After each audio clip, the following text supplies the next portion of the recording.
Right. Hi. So today we'll be talking about African Americans in sports.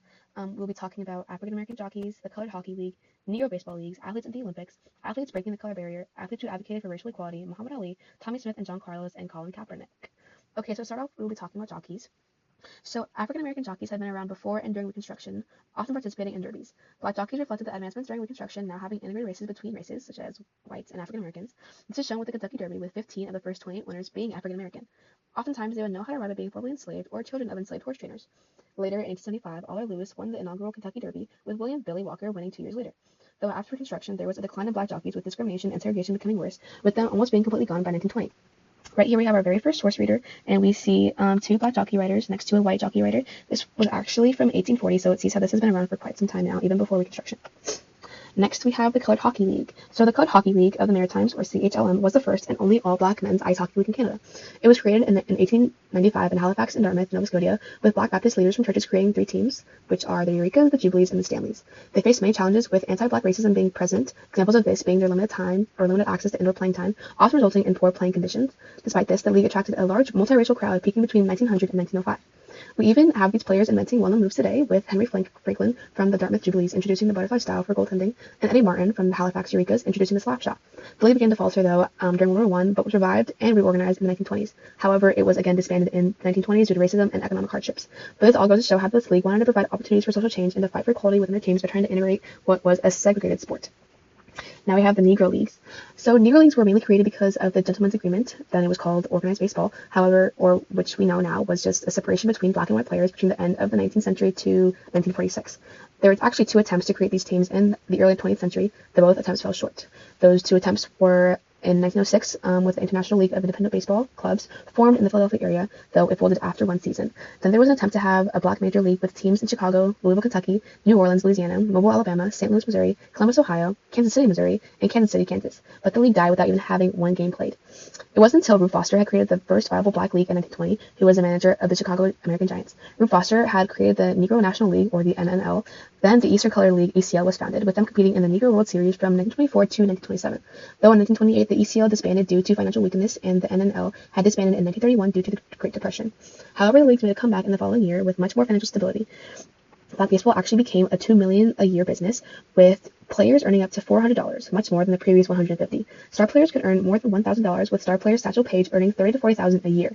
Then, in 1945, Branch Rickey, manager of the Brooklyn Dodgers, invited Jackie Robinson to play for them, making him the very first African American to play in Major League Baseball.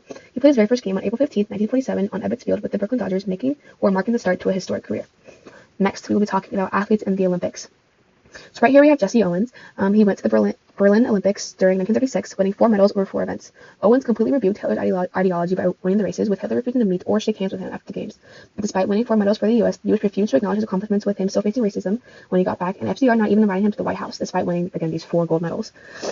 Then there was Wilma Rudolph, which is right here, who was the first American woman to win 3 gold medals in track and field during the 1960 Rome Olympics. African Americans continued to dominate during the Olympics, with gymnast Gabby Douglas, who is not pictured right here, and Simone Biles, who is in the middle, winning 7 gold medals, and Gabby Douglas won 3. But Biles continues to dominate the scene, creating 5 moves, with 2 on the floor, 2 on vaults, and 1 on the beam. Many of her moves, people haven't even tried to replicate them due to the difficulty. Then right here we have athletes breaking the color barriers. I'm going to be talking a lot here, so make sure you're paying attention.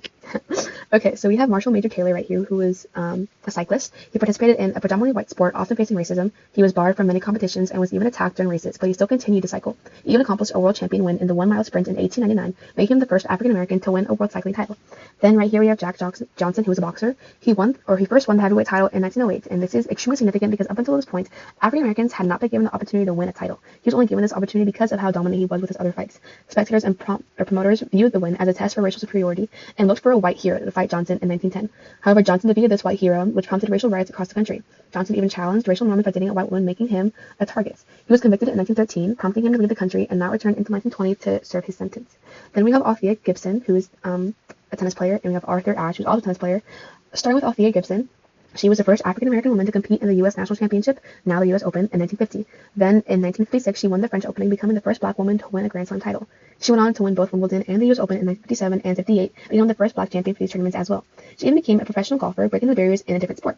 Then we have Arthur Ashe, the first African American man to win a Grand Slam title, winning the US Open in 1968. He won 3 Grand Slam titles, also winning the Australian Open in 1970 and Wimbledon in 1975. He was also a civil rights activist, using his platform to protest apartheid in South Africa and advocated for education and even raised awareness for HIV and AIDS after being diagnosed.